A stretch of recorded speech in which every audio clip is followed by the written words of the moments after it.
Chapter 13, Tortuga. It is time fully to disclose the fact that the survival of the story of Captain Blood's exploits is due entirely to the industry of Jeremy Pitt, the Somersetshire shipmaster. In addition to his ability as a navigator, this amiable young man appears to have wielded an indefatigable pen and to have been inspired to indulge its fluency by the affection he very obviously bore to Peter Blood.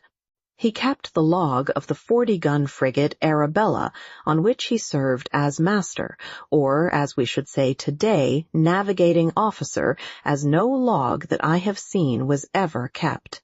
It runs into some 20-odd volumes of assorted sizes, some of which are missing altogether, and others of which are so sadly depleted of leaves as to be of little use. But if at times, in the laborious perusal of them, they are preserved in the library of Mr. James Speke of Comerton, I have inveighed against these lacunae. At others, I have been equally troubled by the excessive prolixity of what remains and the difficulty of disintegrating from the confused whole the really essential parts. I have a suspicion that Esquemeling, though how or where I can make no surmise, must have obtained access to these records, and that he plucked from them the brilliant feathers of several exploits to stick them into the tail of his own hero, Captain Morgan. But that is by the way. I mention it chiefly as a warning, for when presently I come to relate the affair of Maracaibo, those of you who have read Esquemeling may be in danger of supposing that Henry Morgan really performed those things which here are veraciously attributed to Peter Blood. I think, however, that when you come to weigh the motives actuating both Blood and the Spanish admiral in that affair, and when you consider how integrally the event is a part of Blood's history, whilst merely a detached incident in Morgan's, you will reach my own conclusion as to which is the real plagiarist. The first of these logs of Pitt's is taken up almost entirely with a retrospective narrative of the events up to the time of Blood's first coming to Tortuga. This and the Tannitt collection of state trials are the chief, though not the only, sources of my history so far. Pitt lays great stress upon the fact that it was the circumstances upon which I have dwelt, and these alone, that drove Peter Blood to seek an anchorage at Tortuga. He insists at considerable length, and with a vehemence which in itself makes it plain that an opposite opinion was held in some quarters, that it was no part of the design of Blood, or of any of his companions in misfortune, to join hands with the buccaneers who, under a semi-official French protection, made of Tortuga a lair whence they could sally out to drive their merciless piratical trade, chiefly at the expense of Spain. It was, Pitt tells us, Blood's original intention to make his way to France or Holland, but in the long weeks of waiting for a ship to convey him to one or the other of these countries, his resources dwindled and finally vanished. Also, his chronicler thinks that he detected signs of some secret trouble in his friend, and he attributes to this the abuses of the potent West Indian spirit of which Blood became guilty in those days of inaction, thereby sinking to the level of the wild adventurers with whom ashore he associated. I do not think that Pitt is guilty in this merely of special pleading, that he is putting forward excuses for his hero. I think that in those days there was a good deal to oppress Peter Blood. There was the thought of Arabella Bishop, and that this thought loomed large in his mind we are not permitted to doubt. He was maddened by the tormenting lure of the unattainable. He desired Arabella, yet knew her beyond his reach irrevocably and for all time. Also, whilst he may have desired to go to France or Holland, he had no clear purpose to accomplish when he reached one or the other of these countries. He was, when all is said, an escaped slave, an outlaw in his own land, and a homeless outcast in any other. There remained the sea, which is free to all, and particularly alluring to those who feel themselves at war with humanity. And so, considering the adventurous spirit that once already had sent him a roving for the sheer love of it, considering that this spirit was heightened now by a recklessness begotten of his outlawry, That his training and skill in militant seamanship clamorously supported the temptations that were put before him, can you wonder or dare you blame him that in the end he succumbed? And remember that these temptations proceeded not only from adventurous buccaneering acquaintances in the taverns of that evil haven of Tortuga, but even from M. d'Ogeron, the governor of the island, who levied as his harbor dues a percentage of 1/10 of all spoils brought into the bay, and who profited further by commissions upon money which he was desired to convert into bills of exchange upon France. A trade that might have worn a repellent aspect when urged by greasy, half-drunken adventurers, boucan hunters, lumbermen, beachcombers, English, French, and Dutch, became a dignified, almost official form of privateering when advocated by the courtly, middle-aged gentleman who, in representing the French West India Company, seemed to represent France herself. Moreover, to a man, not excluding Jeremy Pitt himself, in whose blood the call of the sea was insistent and imperative, those who had escaped with Peter Blood from the Barbados plantations, and who, consequently, like himself, knew not whither to turn, were all resolved upon joining the great Brotherhood of the Coast, as those rovers called themselves. And they united theirs to the other voices that were persuading Blood, demanding that he should continue now in the leadership which he had enjoyed since they had left Barbados, and swearing to follow him loyally whithersoever he should lead them. And so, to condense all that Jeremy has recorded in the matter, Blood ended by yielding to external and internal pressure, abandoned himself to the stream of destiny. Fata viam invenerant is his own expression of it. If he resisted so long, it was, I think, the thought of Arabella Bishop that restrained him. That they should be destined never to meet again did not weigh at first, or, indeed, ever. He conceived the scorn with which she would come to hear of his having turned pirate, and the scorn, though as yet no more than imagined, hurt him as if it were already a reality. And even when he conquered this, still the thought of her was ever present. He compromised with the conscience that her memory kept so disconcertingly active. He vowed that the thought of her should continue ever before him to help him keep his hands as clean as a man might in this desperate trade upon which he was embarking. And so, although he might entertain no delusive hope of ever winning her for his own, of ever even seeing her again, yet the memory of her was to abide in his soul as a bitter-sweet, purifying influence. The love that is never to be realized will often remain a man's guiding ideal. The resolve being taken, he went actively to work. Ogeron, most accommodating of governors, advanced him money for the proper equipment of his ship, the Cinco Lagas, which he renamed the Arabella. This, after some little hesitation, fearful of thus setting his heart upon his sleeve. But his Barbados friends accounted it merely an expression of the ever-ready irony in which their leader dealt. To the score of followers he already possessed, he added 60 more, picking his men with caution and discrimination. And he was an exceptional judge of men, from amongst the adventurers of Tortuga. With them all, he entered into the articles usual among the brethren of the coast, under which each man was to be paid by a share in the prizes captured. In other respects, however, the articles were different. Aboard the Arabella, there was to be none of the ruffianly indiscipline that normally prevailed in buccaneering vessels. Those who shipped with him undertook obedience and submission in all things to himself and to the officers appointed by election. Any to whom this clause in the articles was distasteful might follow some other leader.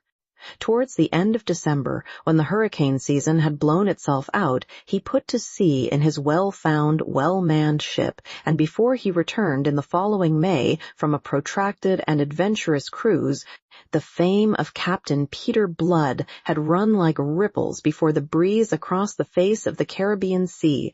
There was a fight in the Windward Passage at the outset with a Spanish galleon, which had resulted in the gutting and finally the sinking of the Spaniard.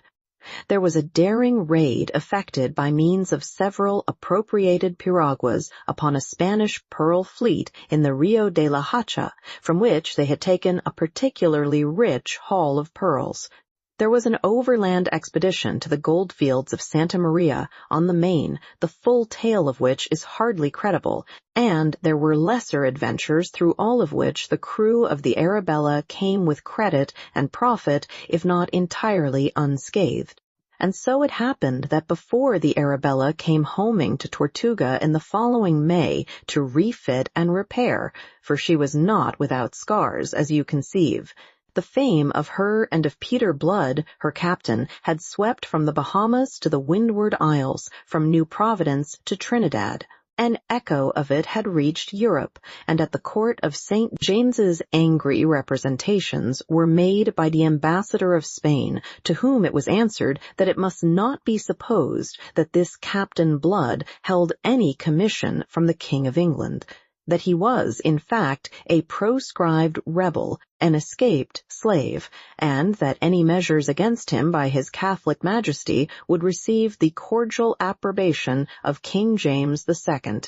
Don Miguel de Espinosa, the Admiral of Spain in the West Indies, and his nephew Don Esteban, who sailed with him, did not lack the will to bring the adventurer to the yardarm. With them, this business of capturing Blood, which was now an international affair, was also a family matter. Spain, through the mouth of Don Miguel, did not spare her threats. The report of them reached Tortuga, and with it the assurance that Don Miguel had behind him not only the authority of his own nation, but that of the English king as well.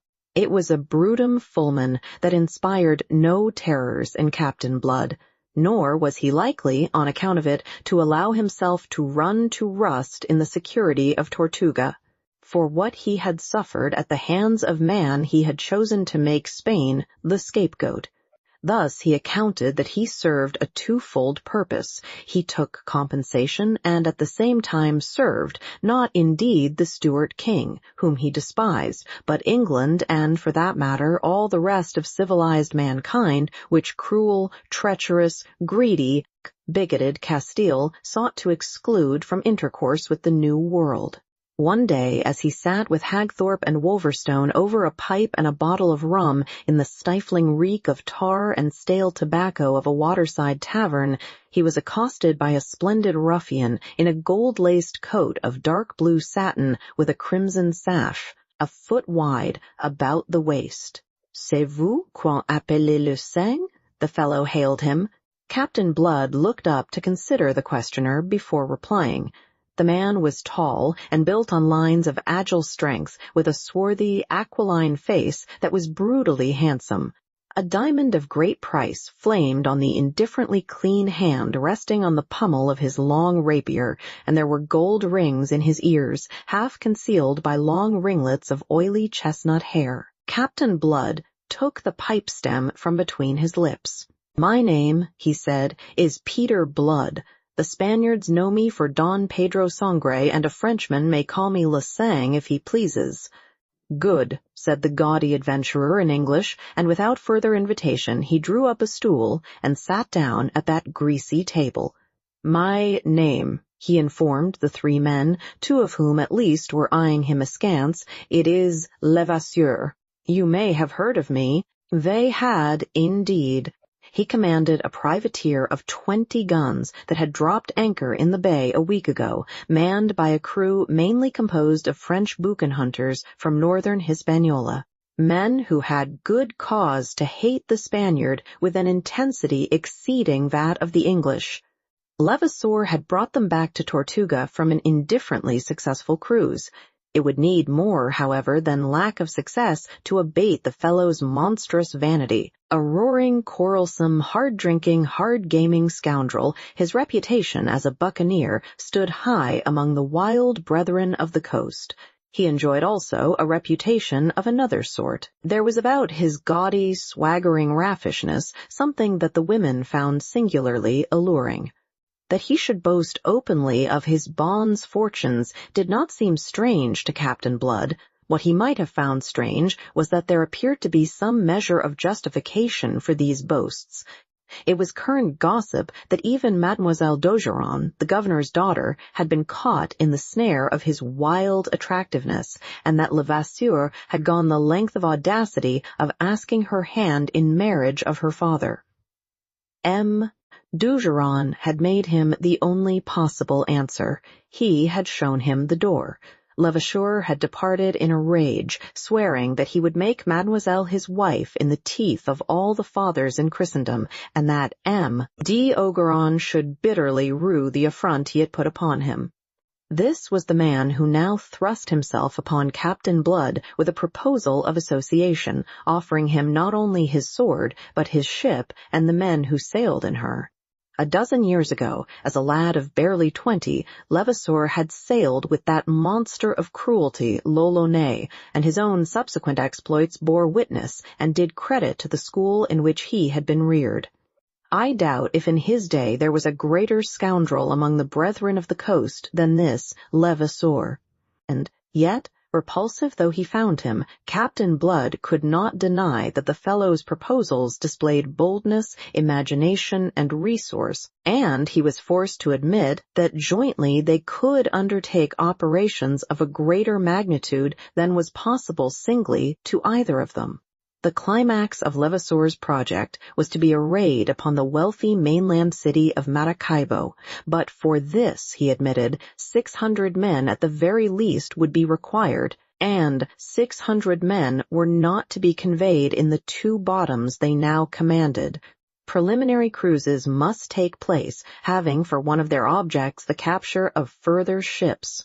Because he disliked the man, Captain Blood would not commit himself at once, but because he liked the proposal he consented to consider it, being afterwards pressed by both Hagthorpe and Wolverstone, who did not share his own personal dislike of the Frenchman. The end of the matter was that within a week articles were drawn up between Levasseur and Blood and signed by them and, as was usual, by the chosen representatives of their followers. These articles contained, inter alia, the common provisions that, should the 2 vessels separate, a strict account must afterwards be rendered of all prizes severally taken, whilst the vessel taking a prize should retain 3/5 of its value, surrendering 2/5 to its associate. These shares were subsequently to be subdivided among the crew of each vessel, in accordance with the articles already obtaining between each captain and his own men. For the rest, the articles contained all the clauses that were usual, among which was the clause that any man found guilty of abstracting or concealing any part of a prize, be it of the value of no more than a peso, should be summarily hanged from the yardarm. All being now settled, they made ready for sea, and on the very eve of sailing, Levasseur narrowly escaped being shot in a romantic attempt to scale the wall of the governor's garden, with the object of taking passionate leave of the infatuated Mademoiselle d'Ogeron. He desisted after having been twice fired upon from a fragrant ambush of pimento trees where the governor's guards were posted, and he departed vowing to take different and very definite measures on his return. That night he slept on board his ship, which with characteristic flamboyance he had named La Foudre, and there on the following day he received a visit from Captain Blood, whom he greeted half-mockingly as his admiral. The Irishman came to settle certain final details, of which all that need concern us is an understanding that, in the event of the 2 vessels becoming separated by accident or design, they should rejoin each other as soon as might be at Tortuga. Thereafter, Levasseur entertained his admiral to dinner, and jointly they drank success to the expedition, so copiously on the part of Levasseur that when the time came to separate, he was as nearly drunk as it seemed possible for him to be, and yet retain his understanding. Finally, towards evening, Captain Blood went over the side and was rowed back to his great ship with her red bulwarks and gilded ports, touched into a lovely thing of flame by the setting sun. He was a little heavy-hearted. I have said that he was a judge of men, and his judgment of Levasseur filled him with misgivings which were growing heavier in a measure as the hour of departure approached. He expressed it to Wolverstone, who met him as he stepped aboard the Arabella. You over-persuaded me into those articles, you blackguard, and it'll surprise me if any good comes of this association." The giant rolled his single bloodthirsty eye and sneered, thrusting out his heavy jaw. "We'll wring the dog's neck if there's any treachery. So we will, if we are there to wring it by then. And on that, dismissing the matter, we sail in the morning on the first of the ebb," he announced, and went off to his cabin. Chapter 14. Levasseur's Heroics. It would be somewhere about 10 o'clock on the following morning, a full hour before the time appointed for sailing, when a canoe brought up alongside La Foudre, and a half-caste Indian stepped out of her and went up the ladder. He was clad in drawers of hairy, untanned hide, and a red blanket served him for a cloak. He was the bearer of a folded scrap of paper for Captain Levasseur. The captain unfolded the letter, sadly soiled and crumpled by contact with the half-caste's person. Its contents may be roughly translated thus: "My well-beloved, I am in the Dutch brig Jongvrow, which is about to sail. Resolved to separate us forever, my cruel father is sending me to Europe in my brother's charge. I implore you, come to my rescue. Deliver me my well-beloved hero, your desolated Madeline, who loves you." The well-beloved hero was moved to the soul of him by that passionate appeal. His scowling glance swept the bay for the Dutch brig, which he knew had been due to sail for Amsterdam with a cargo of hides and tobacco. She was nowhere to be seen among the shipping in that narrow, rock-bound harbor. He roared out the question in his mind. In answer, the half-caste pointed out beyond the frothing surf that marked the position of the reef constituting one of the stronghold's main defenses. Away beyond it, a mile or so distant, a sail was standing out to sea. "There she go," he said. "There." The Frenchman gazed and stared, his face growing white. The man's wicked temper awoke and turned to vent itself upon the messenger. "And where have you been, that you come here only now with this? Answer me." The half-caste shrank terrified before his fury. His explanation, if he had one, was paralyzed by fear. Levasseur took him by the throat, shook him twice, snarling the while, then hurled him into the scuppers. The man's head struck the gunwale as he fell, and he lay there, quite still, a trickle of blood issuing from his mouth. Levasseur dashed one hand against the other, as if dusting them. "Heave that muck overboard," he ordered some of those who stood idling in the waist. "Then up anchor, and let us after the Dutchman." "Steady, Captain. What's that?" There was a restraining hand upon his shoulder, and the broad face of his lieutenant Cahusac, a burly, callous Breton scoundrel, was stolidly confronting him. Levasseur made clear his purpose with a deal of unnecessary obscenity. Cahusac shook his head. "A Dutch brig," said he. "Impossible. We should never be allowed. And who the devil will deny us?" Levasseur was between amazement and fury.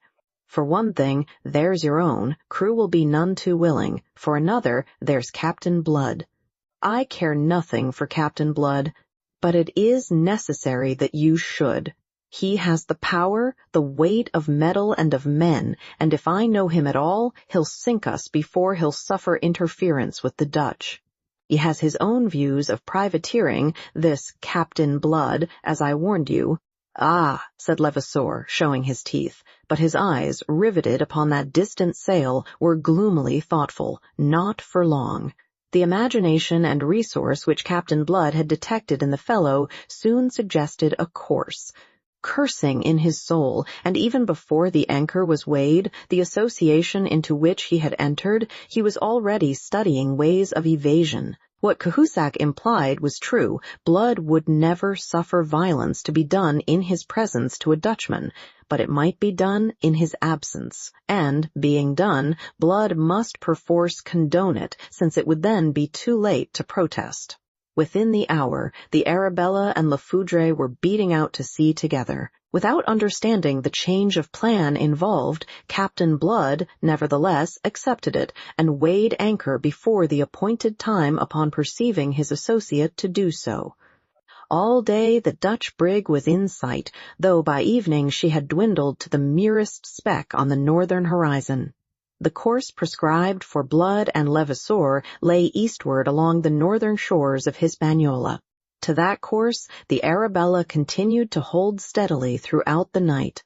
When day broke again, she was alone. La Foudre, under cover of the darkness, had struck away to the northeast, with every rag of canvas on her yards. Cahusac had attempted yet again to protest against this. "The devil take you," Levasseur had answered him. "A ship's a ship, be she Dutch or Spanish, and ships are our present need. That will suffice for the men." His lieutenant said no more.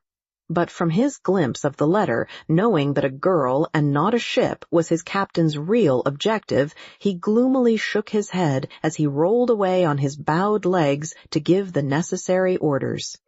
Dawn found La Foudre close on the Dutchman's heels, not a mile astern, and the sight of her very evidently flustered the jongleur.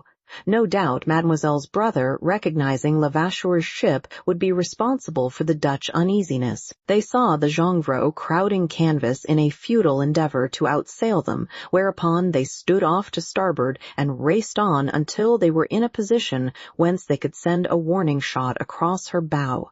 The jongleur veered, showed them her rudder, and opened fire with her stern chasers.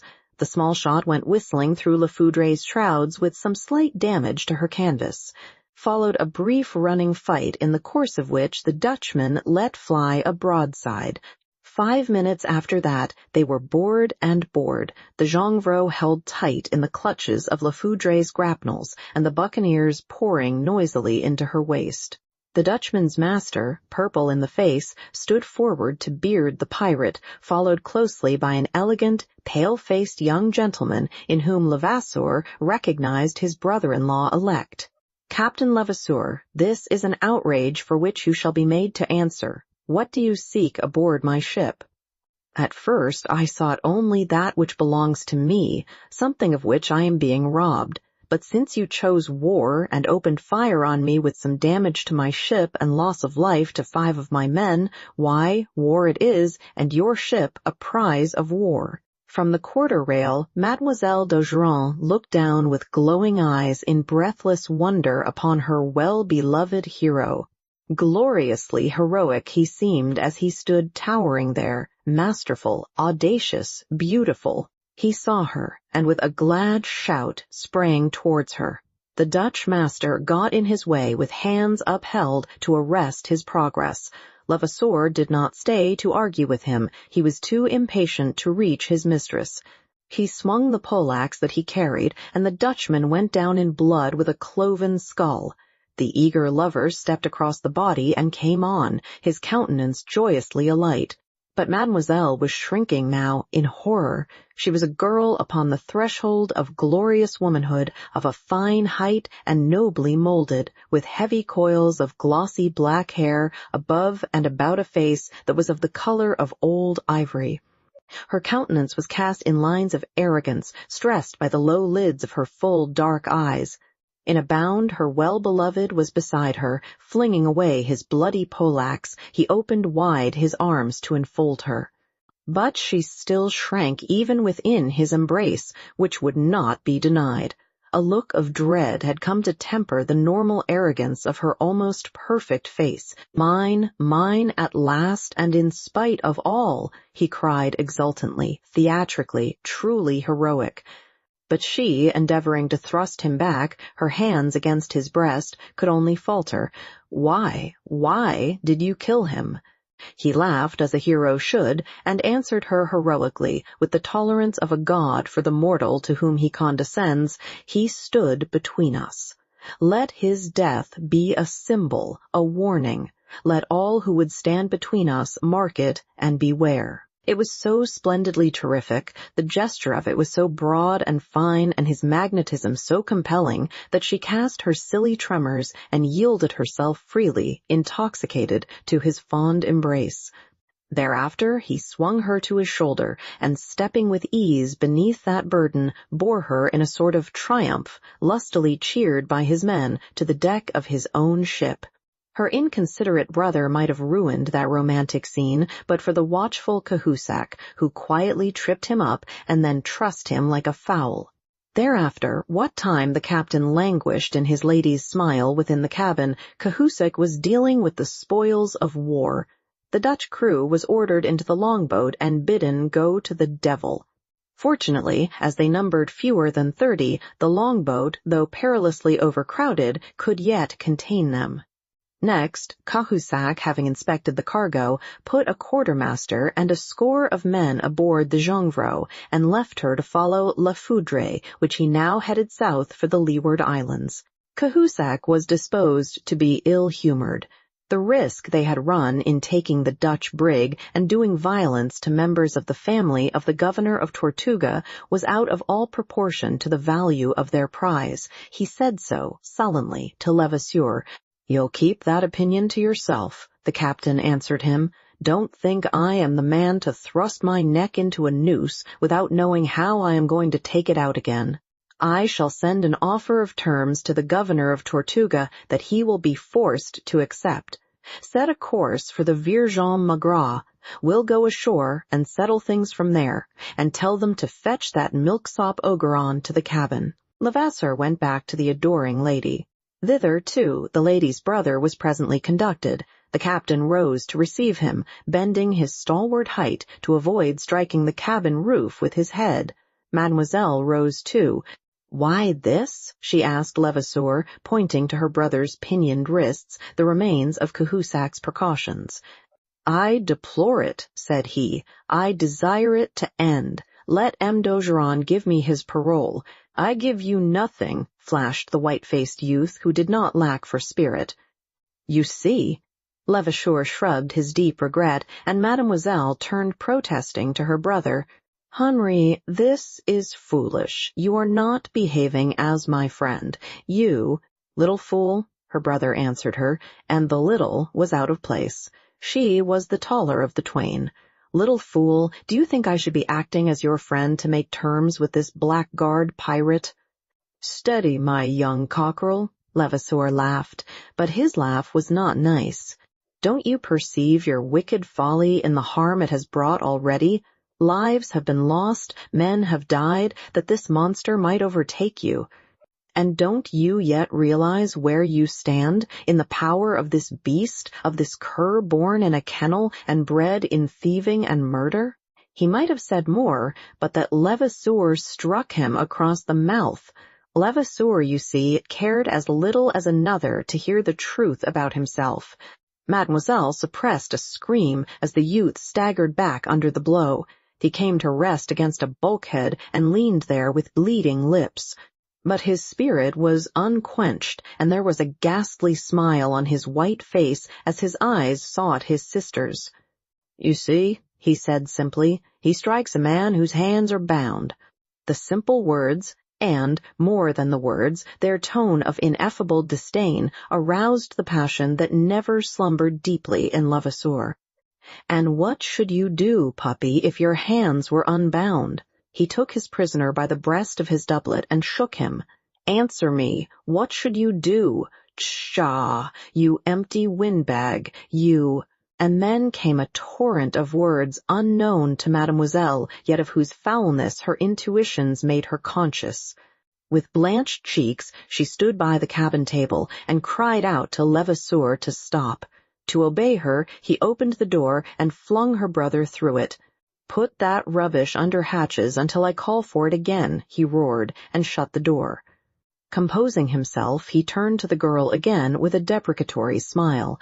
But no smile answered him from her set face. She had seen her beloved hero's nature in curl papers, as it were, and she found the spectacle disgusting and terrifying. It recalled the brutal slaughter of the Dutch captain, and suddenly she realized that what her brother had just said of this man was no more than true. Fear growing to panic was written on her face as she stood there leaning for support against the table. "Why, sweetheart, what is this?" Levasseur moved towards her. She recoiled before him. There was a smile on his face, a glitter in his eyes, that fetched her heart into her throat. He caught her as she reached the uttermost limits of the cabin, seized her in his long arms, and pulled her to him.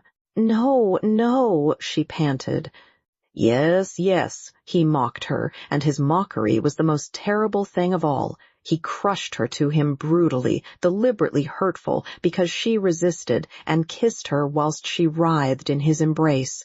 Then, his passion mounting, he grew angry and stripped off the last rag of hero's mask that still may have hung upon his face.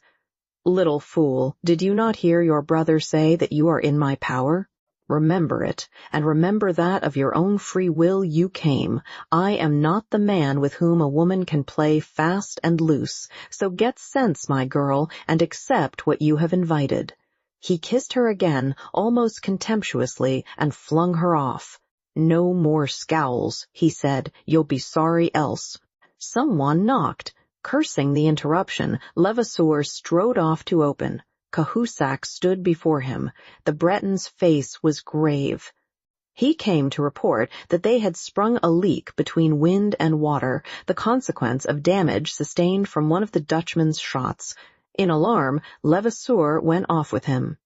The leakage was not serious so long as the weather kept fine, but should a storm overtake them, it might speedily become so. A man was slung overboard to make a partial stoppage with a sailcloth, and the pumps were got to work. Ahead of them a low cloud showed on the horizon, which Cahusac pronounced one of the northernmost of the Virgin Islands. "We must run for shelter there and careen her," said Levasseur. "I do not trust this oppressive heat. A storm may catch us before we make land." "A storm or something else," said Cahusac grimly. "Have you noticed that?" He pointed away to starboard. Levasseur looked and caught his breath. Two ships that at the distance seemed of considerable burden were heading towards them some 5 miles away. "If they follow us, what is to happen?" demanded Cahusac. "We'll fight whether we're encased to do so or not," swore Levasseur. Counsels of despair. Cahusac was contemptuous. To mark it, he spat upon the deck. "This comes of going to sea with a lovesick madman."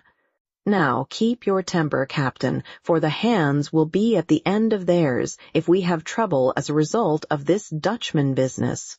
For the remainder of that day, Levasseur's thoughts were of anything but love. He remained on deck, his eyes now upon the land, now upon those two slowly gaining ships. To run for the open could avail him nothing, and in his leaky condition would provide an additional danger. He must stand at bay and fight. And then, towards evening, when within 3 miles of shore, and when he was about to give the order to strip for battle, he almost fainted from relief to hear a voice from the crow's nest above announce that the larger of the two ships was the Arabella. Her companion was presumably a prize. But the pessimism of Cahusac abated nothing. "That is but the lesser evil," he growled. "What will Blood say about this Dutchman?" "Let him say what he pleases." Levasseur laughed in the immensity of his relief. "And what about the children of the governor of Tortuga?" "He must not know. He'll come to know in the end." "Aye, but by then, morbleu, the matter will be settled. I shall have made my peace with the governor. I tell you, I know the way to compel Ogeron to come to terms." Presently the 4 vessels lay to off the northern coast of La Virgen Magra, a narrow little island, arid and treeless, some 12 miles by 3, uninhabited save by birds and turtles, and unproductive of anything but salt, of which there were considerable ponds to the south. Levasseur put off in a boat accompanied by Cahusac and 2 other officers, and went to visit Captain Blood aboard the Arabella. "Our brief separation has been mighty profitable," was Captain Blood's greeting. "It's a busy morning we've both had." He was in high good humor as he led the way to the great cabin for a rendering of accounts. The tall ship that accompanied the Arabella was a Spanish vessel of 26 guns, the Santiago from Puerto Rico, with 120,000 weight of cacao, 40,000 pieces of 8, and the value of 10,000 more in jewels, a rich capture of which 2/5 under the articles went to Levasseur and his crew. Of the money and jewels, a division was made on the spot. The cacao, it was agreed, should be taken to Tortuga to be sold. Then it was the turn of Levasseur, and black grew the brow of Captain Blood as the Frenchman's tale was unfolded. At the end he roundly expressed his disapproval. The Dutch were a friendly people whom it was a folly to alienate, particularly for so paltry a matter as these hides and tobacco, which at most would fetch a bare 20,000 pieces. But Levasseur answered him, as he had answered Cahusac, that a ship was a ship, and it was ships they needed against their projected enterprise. Perhaps because things had gone well with him that day, Blood ended by shrugging the matter aside. Thereupon Levasseur proposed that the Arabella and her prize should return to Tortuga, there to unload the cacao and enlist the further adventurers that could now be shipped. Levasseur, meanwhile, would effect certain necessary repairs, and then, proceeding south, await his admiral at Saltatudos, an island conveniently situated in the latitude of 11 degrees 11 arcminutes north, for their enterprise against Maracaibo. To Levasseur's relief, Captain Blood not only agreed, but pronounced himself ready to set sail at once. No sooner had the Arabella departed than Levasseur brought his ships into the lagoon and set his crew to work upon the erection of temporary quarters ashore for himself, his men, and his enforced guests during the careening and repairing of La Foudre. At sunset that evening, the wind freshened. It grew to a gale, and from that to such a hurricane that Levasseur was thankful to find himself ashore and his ships in safe shelter. He wondered a little how it might be faring with Captain Blood out there at the mercy of that terrific storm, but he did not permit concern to trouble him unduly.